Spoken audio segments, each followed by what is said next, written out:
My name's Dave, and in this video we're going to talk about arrays. So we've talked a lot about variables. Variable is like a box in the computer's memory, right? And to declare a variable, you have to tell it what data type is going to go in the box, right? And you have to give it a name, an identifier. But what if you need multiple variables of the same type, right? In this case, you could use an array.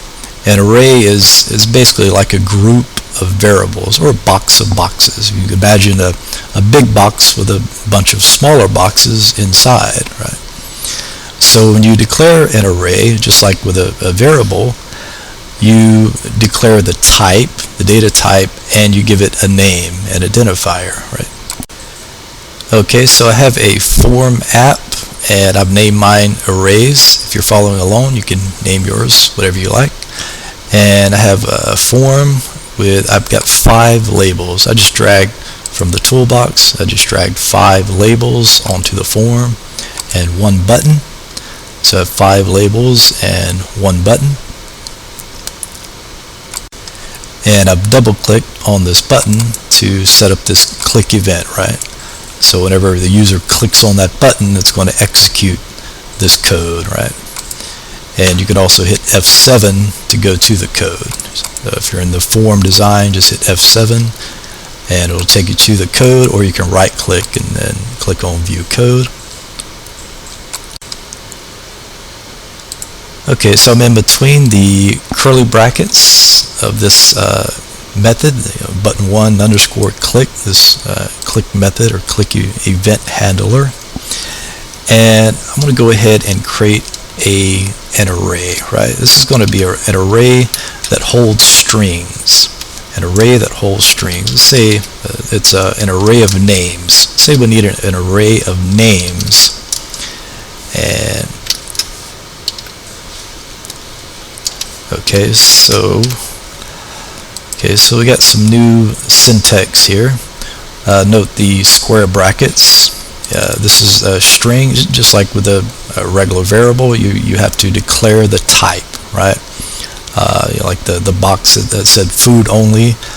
Same sort of thing here. Just like with any variable, you have to declare the type. This is what type of data can go into these smaller boxes, right? So you can only put a string in here. The square brackets indicates that this is an array. So you have to have these square brackets. If you don't have the square brackets, then it's just a regular variable, right? It's just one box. But if you have the square brackets, then it tells C# that you want an array. You want multiple variables, basically. So the names, just give it, this is the identifier. So I'm just naming the big box, if you will. This is the name of the big box, right? So okay, so the new keyword, this is something new. We haven't seen this. And the new just says create a new instance of whatever, right? Just create a new thing of whatever and stick it in the computer's memory, right? Create this new box and stick whatever this is, stick it in there, right? So the new word says create a new instance of whatever this is, right? And then the equal sign, of course, says assign it, drop it into this box, right?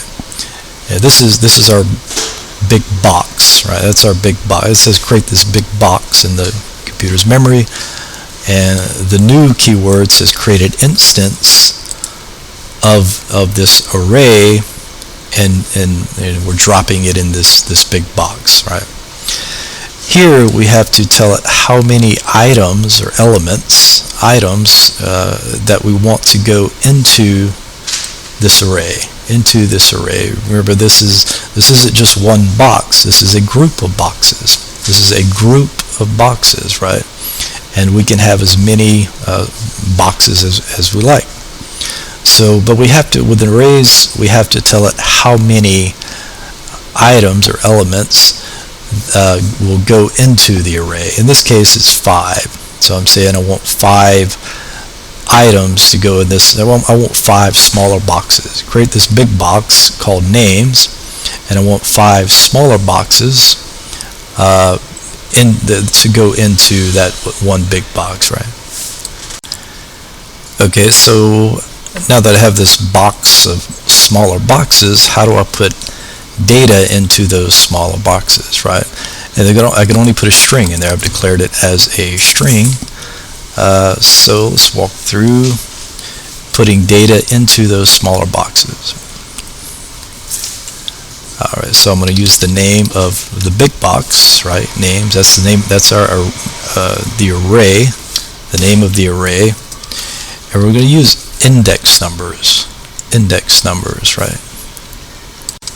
So index numbers are the way that we access or change or set the values that are in the array, and it's 0 base. So the first item in our array is going to have the index 0, and this can get confusing at first. The first item is, you would think it would be 1, right? But it's 0. It's 0 based, right? So the indexing starts at 0. So the very first item in our array has the 0 index, right? It's index 0. And if this isn't crystal clear right now, we'll look at several examples, and I think the more we look at this, the clearer it'll become. So, okay, let's type in a few. The next is going to be index 1, right? And we'll just put Bob in there. And we're just going to copy and change this. Okay, so now I've filled up my array, right? I got 5 items in the array, 5 items or 5 elements. I've declared that you can put 5 elements in there. So I've created this box, if you will, with smaller boxes inside.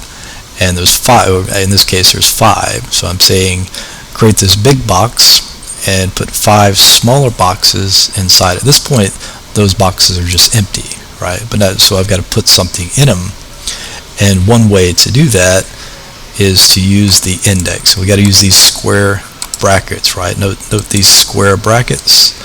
This is how we use index. This is indexing, right? So we've got to tell it what index. The first box, you think of a row. Think of a row of boxes, right? We have a row of boxes. This is our array, an array of boxes, a row of boxes.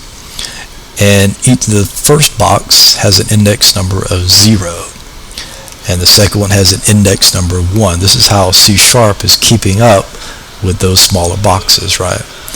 So the way we access them is we have to use the index numbers, and we have to put the index numbers in these square brackets. So when C# sees these square brackets, it knows this is an index number, right? This is an index number. This is the syntax that says, this is an index number, and the number inside, that's the index. That's the position that we want to access, right?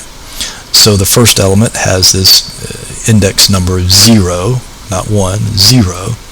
So 0, we have 5, we've declared this as 5 elements, right? So 0, 1, 2, 3, 4. 0, 1, 2, 3, 4. And we have 5 elements. So now we have an array with 5 elements. In this case, it's 5 strings